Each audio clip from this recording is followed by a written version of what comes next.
Again, our medical experts are working around the clock to try and find a vaccine for Covid-19. But what about traditional and herbal medicines? Well, the World Health Organization says it recognizes the benefits of traditional healing and other alternative treatment.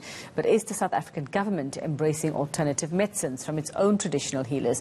Let's hear from the African National Healers Association. We chat now to Gift Majodina, who specializes in indigenous metaphysics. Gift, good morning and thanks so much for your time. And I suppose this entire conversation stems from what Madagascar had to say, talking about its herbal remedy called COVID organics, and many people wondering why are we not looking further into that. So let's talk about your understanding of the role of herbal or medicines in terms of dealing with a pandemic like this. Where do you find yourself in this entire conversation, or looking for a treatment or vaccine as such? First things first, good morning to everybody and all your viewers. First things first, we are acknowledging the fact that the WHO has acknowledged that traditional medicine has a part to play in terms of dealing with pandemics and any illnesses that are facing society as a general approach to healing.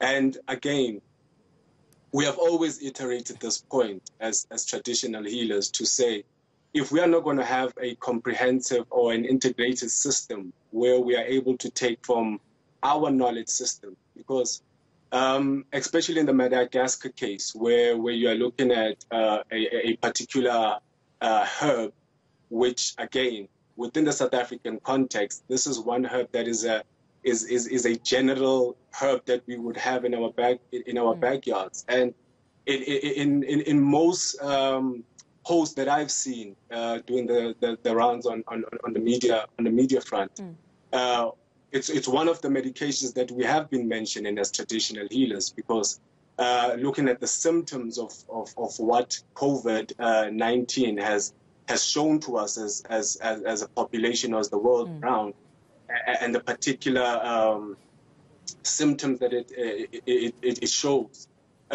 We have a variety in our pharmacopoeia. There's a variety of medications can be in terms of dealing with of this nature, even going forward.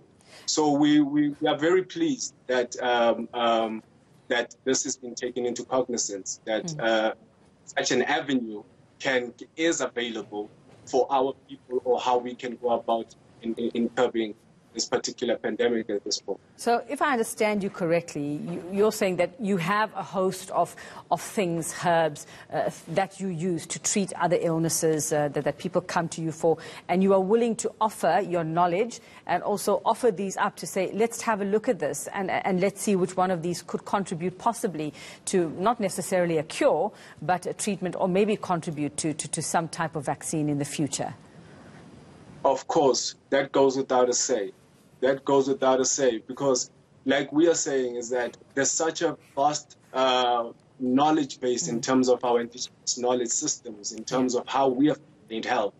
Now, one of the issues that is coming through is that vigorous tests needs to be done in terms of these medications. And we are saying we have been practicing these medications for over centuries. You know what I mean? So now that alone gives us the authority to even claim that we know what medications can do. So it is not only, yes, pertaining the COVID-19 pandemic, but in other forms of illnesses or diseases that face our population. Because at the end of the day, we are holistic healers, so we just don't look at one dimension of a being when we are dealing with them. Now, Gift, the WHO, in also saying that it recognizes the benefits of traditional healing, also cautioning against blind belief in traditional medicine, saying that especially medicine that has not been thoroughly researched. So I'd like to know if you agree with that yes, people have to be careful, you yourself have to be careful for what you put out there and what people might believe cures them, because we are dealing with something that, we know very little about at this stage. Indeed. Look, again, once one has gone through initiation, we are given protocols and at this point I'm speaking as a practicing Sangoma or a practicing Nyanga, that we are given protocols, and in these protocols, some of them goes to issues of measurement and toxicity in terms of medications and all those kind of things. So when we do prescribe such medicines, we do give the clients, the patients, the proper way in administering some of these medications. So in that effect, we are also saying to our people that, yes, it's always good to have these herbs available to you, but it is also best to get an expert who is, again, a Sangha who is trained, who understands these dynamics, because it's not just taking a particular herb and just putting it on a stove, whether it's an infusion of decoction, and you just absorb that into your system.